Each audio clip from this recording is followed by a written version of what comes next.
नमस्कार साथियों, स्वागत है आप सभी का आपके अपने YouTube channel GS with Alam sir पे। साथियों, आज से जीएस का श्रृंखला शुरू हो रहा है, जिसमें पहला सब्जेक्ट आपका जो रहेगा वो इतिहास रहेगा। और इतिहास आप सभी जानते हैं, प्राचीन इतिहास, मध्यकालीन इतिहास और आधुनिक इतिहास। कॉम्पिटिटिव एग्जाम में, वनडे के एग्जाम में 3 भाग में इतिहास विभक्त है। बाकी मेंस में आप पढ़ेंगे तो वर्ल्ड हिस्ट्री भी पढ़ा जाता है। जो भी प्रश्न हम करेंगे वह सब एमसीक्यू, बहुविकल्पी प्रकार के प्रश्नों को करेंगे, जैसा कि परीक्षा में पूछता है। और जितने भी रिपीटेड प्रश्न है उन सभी प्रश्नों का यह संग्रह है। आपको टोटल जो है प्रश्नों की संख्या 4000 रहेगी, लेकिन सॉल्व करने के बाद, पढ़ने के बाद आप 1.5-2 लाख प्रश्नों का आपके पास एक कमांड रहेगा। तो डेली जो है आपको 25 प्रश्नों का संग्रह का एक वीडियो मिलेगा, जिसमें उसके एक्सप्लेनेशन के बाद 200-250 प्रश्न आपको कलेक्ट हो जाएंगे बहुत कम समय में। तो आप अपने चैनल से जुड़े रहिएगा और डेली वीडियो अपलोड होगा। जीएस में हम लोग इतिहास से शुरू कर रहे हैं। इतिहास, उसके बाद से भूगोल, फिर संविधान, राज्य व्यवस्था, फिर अर्थव्यवस्था, सामान्य विज्ञान, पर्यावरण और अंत में हम लोग यूपी स्पेशल को भी पढ़ेंगे।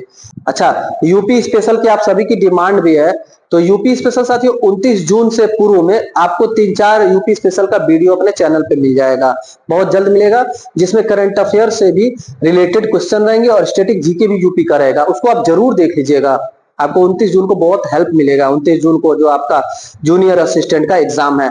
बाकी लोग भी पढ़िएगा, यूपी SSC के लिए पढ़िए, पेट के लिए पढ़िए, यूपी पुलिस के लिए पढ़िए। और साथियों, यह जो हमारी श्रृंखला रहेगी, यह सभी पूर्वावलोकन या प्रीवियस ईयर के जितने भी जीएस के आए हुए प्रश्नों का एक संग्रह रहेगा, जो हम प्रश्नों के फॉर्म में तो पढ़ेंगे, एमसीक्यू फॉर्म में पढ़ेंगे, लेकिन उसका डिटेलिंग भी करते हम लोग चलेंगे, उसकी व्याख्याओं को भी करते चलेंगे। तो चलिए साथियों, शुरू कर दिया जाता है। पहला प्रश्न है आपके सामने, रॉबर्ट ब्रूसफुट ये कौन थे?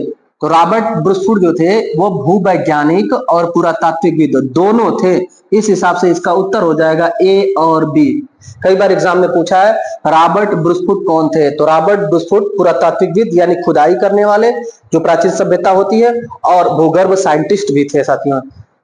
तो थोड़ा सा बात कर लिया जाए साथियों हड़प्पा सभ्यता के बारे में। हड़प्पा सभ्यता, जिसे सिंधु घाटी सभ्यता भी कहा जाता है, हड़प्पा सभ्यता या सिंधु घाटी सभ्यता, इसका सबसे पहला नगर 1921 में खुदाई हुआ था, जिसका नाम था हड़प्पा। और हड़प्पा रावी नदी के बाएं तट पर खुदाई हुआ था और इसकी खुदाई किया था दयाराम साहनी ने। इसका नेतृत्व पूछता है किसने किया था, तो इसका नेतृत्व साथियों जॉन मार्शल ने किया था, जॉन मार्शल ने। इसीलिए इस सभ्यता का नाम पड़ा हड़प्पा सभ्यता, क्योंकि पहला नगर जो खुदाई हुआ था वो हड़प्पा था। उसके बाद दूसरा नगर अगले साल 1922 में मोहनजोदड़ो जो सबसे बड़ा हड़प्पा नगर है, मोहनजोदड़ो, इसकी खुदाई हुई थी। इसकी खुदाई राखाल दास बनर्जी ने किया था साथियों, राखाल दास बनर्जी ने मोहनजोदड़ो की खुदाई की। इसका भी नेतृत्व जॉन मार्शल ने किया था, दोनों का नेतृत्व जॉन मार्शल ने किया था। मोहनजोदड़ो साथियों सिंधु नदी के दाएं तट पर प्राप्त हुआ था। खुदाई के बाद ये सब प्रकट हुए थे, लेकिन पहली बार इनका साक्ष्य कब मिला था, तो 1856 ईस्वी में कराची से लाहौर रेलवे लाइन बिछाने का कार्य हो रहा था, तब इसका साक्ष्य मिला। किसको साक्ष्य मिला था साथियों? विलियम ब्रंटन को मिला था। विलियम ब्रंटन ने साक्ष्य दिया था। लेकिन इनसे पूर्व 1825-26 ईस्वी में एक विद्वान थे चार्ल्स मैसन, उन्होंने सबसे पहले जानकारी दे दी थी, लेकिन किसी ने विश्वास नहीं किया क्योंकि प्रमाण नहीं थे उसके। आगे चल करके खुदाई आगे बढ़ा तो वहां पर लिपियां भी मिला। इस लिपि में 400 प्लस अक्षर है, 400 प्लस इसमें अक्षर है। इसको अभी तक पढ़ा नहीं गया साथियों, सिंधु घाटी सभ्यता या हड़प्पा सभ्यता की लिपियों को आज तक पढ़ा नहीं गया। पहली बार पढ़ने का प्रयास वैडिल महोदय ने किया था, लेकिन लिपि को नहीं पढ़ पाए थे। दूसरी बार साथियों हंटर महोदय थे, उन्होंने वैज्ञानिक पद्धति से सिंधु घाटी सभ्यता की लिपियों को पढ़ने का प्रयास किया था, ये भी नहीं पढ़ पाए थे साथियों। याद रखिएगा, न पढ़ने का रीजन क्या था। सिंधु घाटी सभ्यता के अतिरिक्त दुनिया की जितनी भी सभ्यता थी उनकी सभी लिपियों को पढ़ लिया गया है। नहीं पढ़े जाने का कारण है साथियों, नहीं पढ़े जाने का कारण क्या है, तो इसमें अक्षर के साथ साथ चित्र भी हैं, इसीलिए इसे भाव चित्रात्मक लिपि कहा जाता है। भाव चित्रात्मक लिपि किस सभ्यता की लिपि थी? सिंधु घाटी सभ्यता की लिपि थी। इसे हलावर्त लिपि भी कहा जाता है, इसे गौमूत्र का लिपि भी कहा जाता है, इसे बैस्त्रोफेदन लिपि भी कहा जाता है। साथियों, बैस्त्रोफेदन लिपि कहाँ की थी? सिंधु घाटी सभ्यता की लिपि थी। इतना बात याद रखे रहिएगा, आगे भी कहानी आएगी। तो पहले प्रश्न का आपका उत्तर हो जाएगा ए और बी दोनों। दूसरा प्रश्न देखिएगा ध्यान से, कोपेनहेगन संग्रहालय की सामग्री से पाषाण, कांस्य एवं लौह यानी कि पत्थर के, कांसे के और लोहे के त्रियुगीन विभाजन किसने किया था? मतलब खुदाई हुआ, तमाम सामग्री एकत्र हो गई, उन सामग्री को अलग अलग करके कि यह लौह युग का है, यह पाषाण युग का है, यह ताम्र युग का है, उसका विभाजन किया गया विधिवत। वो विभाजन किसने किया था? तो विभाजन किया था थॉमसन महोदय ने। कोपेनहेगन संग्रहालय की सामग्रियों के आधार पर त्रियुगीन विभाजन किसने किया था? तो आप उत्तर क्या करेंगे? थॉमसन कर देंगे उत्तर। अगला प्रश्न है देखिएगा, तीसरा प्रश्न आपके सामने है, उत्खनित प्रमाणों के अनुसार पशुपालन प्रारंभ हुआ था। तो साथियों, मध्य पाषाण काल में, पाषाण काल में भी जो मध्य पाषाण काल था वहां पर पशुपालन का साक्ष्य मिलता है, पशुपालन वहां प्रारंभ था। पूछता है कौन से जगह से? राजस्थान, बागोर राजस्थान और आदमगढ़ मध्य प्रदेश, इन दो जगहों से पशुपालन का साक्ष्य मध्य पाषाण काल में मिलता है। उत्तर देख लीजिए तीसरे का, तीसरे का उत्तर हो जाएगा डी। अगला प्रश्न है, मध्य पाषाणिक प्रसंग में पशुपालन के प्रमाण कहां से मिलते हैं? बहुत बार पूछा गया है, आप रट लीजिएगा, आदमगढ़ और बागोर। आदमगढ़ ऑप्शन में है, बागोर ऑप्शन में नहीं है, तो इसका उत्तर चौथे का सी हो जाएगा। अगला प्रश्न देखिएगा आपके सामने है, निम्नलिखित में से किस स्थल से हड्डी के प्रमाण मिले हैं? साथियों, हड्डी के प्रमाण महदहा से मिले हैं। पाषाण काल में हड्डी के साक्ष्य कहां से मिले हैं पूछेगा, तो महदहा से मिले हैं हड्डी के साक्ष्य। अगला प्रश्न है, एक ही मानव कब्र से 3 मानव कंकाल निकले हैं। तो इसका सही उत्तर हो जाएगा दमदमा। साथियों, एक ही मानव कब्र से 3 मानव के दफनाए जाने का साक्ष्य कहां से मिलता है? तो दमदमा से मिलता है, पाषाण काल में दमदमा से मिलता है। ऐसे ही प्रश्न बनते हैं साथियों, प्राचीन इतिहास में पहला चैप्टर जो पाषाण काल का है या दूसरा चैप्टर हड़प्पा सभ्यता या सिंधु घाटी सभ्यता है, सबसे ज्यादा प्रश्न यह साक्ष्य कहां से प्राप्त हुए ऐसे तक करके प्रश्न आते हैं। आप बने रहिएगा हमारे साथ, जीएस पर आपका पूरा आपको सीरीज देखने के बाद एक अच्छा पकड़ हो जाएगा जीएस पर। देखिएगा, एक ही मानव कब्र का उत्तर क्या हो जाएगा? दमदमा। 7वां प्रश्न, खाद्यान्नों की कृषि सर्वप्रथम प्रारंभ हुई थी, पूछा है कि नव पाषाण काल में, कि मध्य पाषाण काल में, कि पूरा पाषाण काल में? तो साथियों याद रखी रहेगा, आग की खोज हुई थी पूरा पाषाण काल में। आग की खोज किस काल में हुई? पूरा पाषाण काल में। आग का प्रयोग किसमें हुआ था? आग का प्रयोग अगर पूछेगा बड़े पैमाने पर प्रयोग, तो मध्य काल या मध्य पाषाण काल में हुआ था। साथियों, इसी मध्य पाषाण काल में पशुपालन के कुछ साक्ष्य मिलते हैं, लेकिन विधिवत पशुपालन नहीं होता है मध्य पाषाण काल में, क्योंकि मध्य पाषाण काल में 2 जगह हैं, बागौर और आदमगढ़, यहां से पशुपालन के साक्ष्य मिले हैं, लेकिन बड़े पैमाने पर पशुपालन आगे मिलता है। नव पाषाण काल में कृषि का प्रारंभ हो जाता है, नव पाषाण काल में पशुपालन शुरू हो जाता है विधिवत। नव पाषाण काल में स्थायी निवास हो जाती है, स्थायी निवास की मनुष्य के अंदर प्रवृत्ति आ जाती है। इस तरह से याद रखे रहेगा साथियों। तो 7वां का उत्तर क्या हो जाएगा? ए। आगे बढ़ते हैं, भारत में मानव का सर्वप्रथम साक्ष्य किस स्थान से मिला है? बहुत बार पूछा है यह प्रश्न। तो मानव का साक्ष्य नर्मदा घाटी से मिला है, नर्मदा घाटी से मानव का साक्ष्य सबसे पहले मिला है प्राचीन काल में। अगला प्रश्न देखिएगा, मानव द्वारा सर्वप्रथम प्रयुक्त अनाज कौन सा था? अनाज खाद्यान्न कौन सा था? मक्का था, गेहूं था या जौ था? कई बार पूछा है एग्जाम में, तो जौ हो जाएगा, और जौ को यव लिखा गया है साथियों। मानव द्वारा सबसे पहला जो अनाज अपने देश में प्रयुक्त हुआ था, अपनी सभ्यता में प्रयुक्त हुआ था, वो जौ था, और जौ को यव कहा गया। उसके बाद चावल आया, चावल को व्रीहि कहा गया साथियों, व्रीहि, चावल को व्रीहि कहा जाता था और जौ को यव कहा जाता। ये दोनों साथ साथ जौ और चावल की खेती का साक्ष्य सबसे पहले मिलता है। दोनों में भी पूछेगा तो जौ इसका उत्तर हो जाएगा। अच्छा यहाँ मक्का लिखे हैं, मक्का अपने भारत का फसल नहीं है साथियों, याद रखिएगा। मक्का पुर्तगालियों का देन है भारत में, मक्का पुर्तगालियों का देन है भारत में। 9वां का उत्तर सी हो जाएगा। 10वां देखिएगा, भारतीय उपमहाद्वीप में कृषि के प्राचीनतम साक्ष्य कहां से मिले हैं? भारतीय उपमहाद्वीप में कृषि के प्राचीनतम साक्ष्य लहुरा देव नामक स्थान से मिला है साथियों, लहुरा देव से मिला है, लहुरा देव। देखिएगा आगे एक शहर दिख रहा है आपको, मेहरगढ़। ये मेहरगढ़ भी एक सिंधु घाटी सभ्यता, हड़प्पा सभ्यता का शहर है, नगर है। ये बहुत प्राचीन नगर है साथियों। देखिए वही शायद प्रश्न भी है, उस स्थल का नाम बताइए जहां से प्राचीनतम स्थायी जीवन के प्रमाण मिलते हैं। तो इसका उत्तर हो जाएगा मेहरगढ़। मेहरगढ़ विभाजन के बाद पाकिस्तान में स्थित है मेहरगढ़। मेहरगढ़ से प्राचीनतम स्थायी जीवन के साक्ष्य मिलते हैं। कुछ बातें याद करिएगा दिमाग में। विश्व का सबसे प्राचीन अगर नगर की बात करें जो कई सभ्यताओं में मौजूद था वो मेहरगढ़ था। अगर वर्तमान में पूछे कि दुनिया का सबसे प्राचीन जीवित शहर कौन सा है तो वो काशी वाराणसी है। वाराणसी काशी अपना पूरे विश्व का सबसे प्राचीन जीवित नगर है। प्राचीन काल आज से 3-4 हजार साल पुराना है। और पुराने में पूछा जाए कि कौन से शहर है जो कई सभ्यताओं को देखा था तो वो मेहरगढ़ हो जाएगा उसका उत्तर।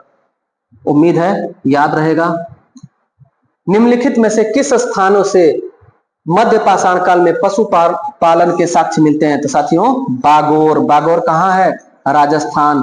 इसके अलावा आदमगढ़, आदमगढ़ और बागोर से पशुपालन के साक्ष्य मिलते हैं। किस काल में मिलते हैं? मध्य पाषाण काल में। लेकिन पशुपालन बड़े पैमाने पे किस काल में हुई थी? नव पाषाण काल में हुई थी। किसको चाल्कोलिथिक युग कहा जाता है? किसको माइक्रोलिथिक युग कहा जाता है? दो बात याद रखिएगा, चाल्कोलिथिक पूछता है और माइक्रोलिथिक।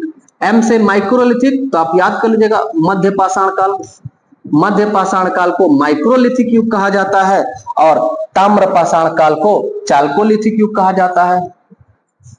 चाल्कोलिथिक युग किसको कहा जाता है? ताम्र पाषाण युग को कहा जाता है। माइक्रोलिथिक किसको कहा जाता है? जिसमें सूक्ष्म औजार, हथियार या उपकरण बनाए गए थे। माइक्रोलिथिक युग मध्य पाषाण काल को कहा जाता है। इसका उत्तर देख लीजिएगा, ताम्र पाषाण काल हो जाएगा चाल्कोलिथिक युग।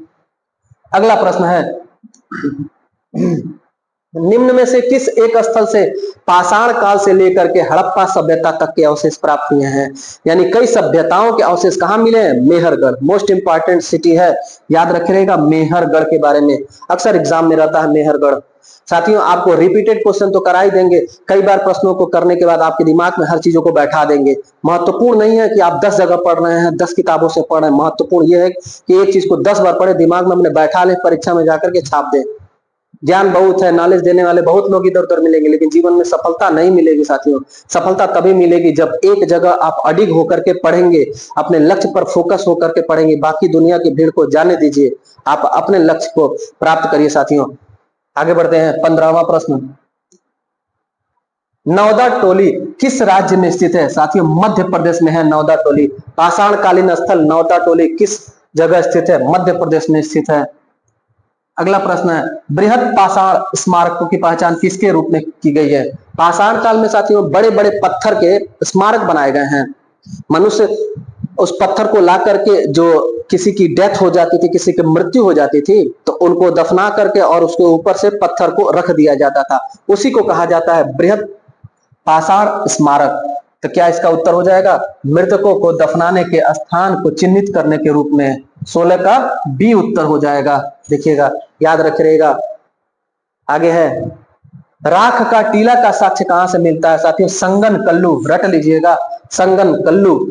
अगर राख लग जाए, कोयला लग जाएगा चेहरे पे तो कल्लू हो जाएंगे ना, काले हो जाएंगे। राख का टीले का साक्ष्य पाषाण काल में कहां से मिलता है? संगन कल्लू से मिलता है। उत्तर हो जाएगा 17 का बी। अगला प्रश्न है, 18वां प्रश्न देखिएगा साथियों, भीमबेटका किसके लिए फेमस है?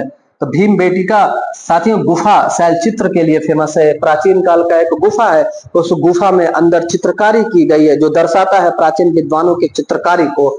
ये किस जगह स्थित है साथियों? मध्य प्रदेश में स्थित है। भीमबेटका कहाँ स्थित है? मध्य प्रदेश में स्थित है। क्यों फेमस है? गुफाओं के शैलचित्र के लिए फेमस है।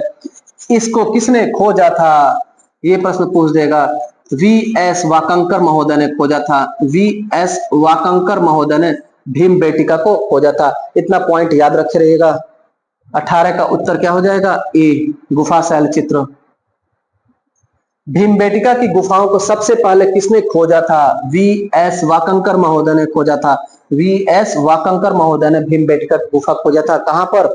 मध्य प्रदेश में खोजा था। क्यों फेमस है? गुफा शैल चित्र के लिए फेमस है। ताम्र पाषाण काल में महाराष्ट्र के लोग मृतकों को घर के फर्श के नीचे किस तरह दफना कर रखते थे? मतलब किस दिशा में दफनाते थे उनको? इसका उत्तर हो जाएगा उत्तर से दक्षिण की ओर। उत्तर सिर रहता था और पैर दक्षिण। अमूमन सामान्यतः यही वर्तमान में भी प्रचलन में है। अगर जिस भी समुदाय में दफनाया जा रहा है तो आप कमेंट करके बताइए क्या सही है, वर्तमान में भी यही देखा जा रहा है। अच्छा, इतिहास की बात याद रखिएगा। ये महाराष्ट्र पूछे, चाहे किसी स्थान को पूछे या किसी काल को पूछे, आप यही ट्रिक करेंगे। उत्तर से दक्षिण की ओर दफनाया जाता था, चाहे ताम्र पाषाण में, चाहे पाषाण काल में, चाहे हड़प्पा सभ्यता में, किसी भी काल में, किसी भी सभ्यता में उत्तर और दक्षिण, उत्तर की तरफ सिर और दक्षिण की तरफ पैर करके दफनाया जाता था। साथियों, इतने ही प्रश्न थे आज। चूंकि यह पहला वीडियो है, जीएस का पहला वीडियो है, आपको कल से जो वीडियो मिलेगा उसमें हम 25 प्रश्नों को रखेंगे। सीरियल वाइज पूरे जीएस को हम लोग कंप्लीट कर दिया जाएगा। आप लिखते रहिए, नोट्स बनाते रहिए, ज्यादा जगह भटकने की जरूरत नहीं है, भटकाव मत लाइए, हमारे साथ बनिए। आप 6 से 8 महीने का समय दीजिए, जीएस पूरा आपको कंप्लीट हो जाएगा। उसके बाद आप पेट का एग्जाम दीजिए, लोअर पीसीएस का एग्जाम दीजिए, पेट से आधारित जितने भी एग्जाम होंगे उन सभी एग्जाम को दीजिए। यूपी पुलिस, यूपीएसआई, कोई भी एग्जाम आप जो पढ़ रहे हैं, प्रश्न आपको क्या लग रहा है? आप जीडी का प्रश्न पढ़ रहे हैं, पुलिस का प्रश्न पढ़ रहे हैं कि पीसीएस का प्रश्न पढ़ रहे हैं? साथियों, किसी प्रश्न पर किसी का बैनामा थोड़े ना है। यह लोकसेवा आयोग पूछेगा, यह अधीनस्थ आयोग पूछेगा, यह उत्तर प्रदेश पुलिस भर्ती बोर्ड पूछेगा, यह टिस्को पूछेगा। साथियों, सिलेबस है, सब्जेक्ट है, वहां से कहीं से कोई भी प्रश्न हो सकते हैं, आ सकते हैं एग्जाम में। होता क्या है कि जो अमूमन रिपीटेड क्वेश्चन होते हैं, महत्वपूर्ण क्वेश्चन है, उनको पहले डाला जाता है और कुछ कठिन प्रश्नों को उसमें सारगर्भित किया जाता है। तो हम लोग इसी पैटर्न पर पढ़ेंगे। रिपीटेड क्वेश्चन, प्रीवियस ईयर के क्वेश्चन को पढ़ेंगे, उसके साथ ही साथ उसके एक्सप्लेनेशन में हम कवर अप कर लेंगे कि भविष्य के आने वाले सभी क्वेश्चंस को। और करंट अफेयर का भी वीडियो हम लोग 1-2 दिन में शुरू कर देंगे। साथियों, करंट अफेयर का वीडियो कल या परसों से आपका डेली मिलने लगेगा। डेली पे करंट अफेयर इवनिंग में लाइव क्लास हो रहेगा। इवनिंग में करंट अफेयर और स्टैटिक जीके का 20 मिनट का वीडियो रहेगा, लाइव रहेगा, उसको आप लोग लाइव ही पढ़िएगा। और जीएस का रिकॉर्डेड करके यह वीडियो आपको पढ़ा रहेगा। और हिंदी की श्रृंखला लगभग पूरी कर चुके हैं। हिंदी का वीडियो आप प्लेलिस्ट में देख लीजिएगा। हिंदी में कुछ चीज बाकी है, समास बाकी है, रस छंद अलंकार बाकी है, साहित्य बाकी है, हिंदी भाषा का विकास, उपसर्ग और पत्ते बाकी, सब कंप्लीट करा देंगे। आपको परफेक्ट तरीके से तैयारी कराएंगे। बस आप भी ऐसे सपोर्ट करते रहिए अपने चैनल को, जैसे अभी तक कर रहे हैं। जो लोग अभी तक चैनल सब्सक्राइब नहीं किए, सब्सक्राइब कर लीजिए, अपने साथियों जूनियर को शेयर कर दीजिए इस वीडियो को, और उनको जोड़ लीजिए अपने समुदाय में, अपने कम्युनिटी में, अपने चैनल से। और बाकी लाइक जरूर करिए और कमेंट करिए, आपको कोई भी समस्या है, कोई भी फीडबैक है। मिलते हैं अगले वीडियो में, तब तक के लिए धन्यवाद।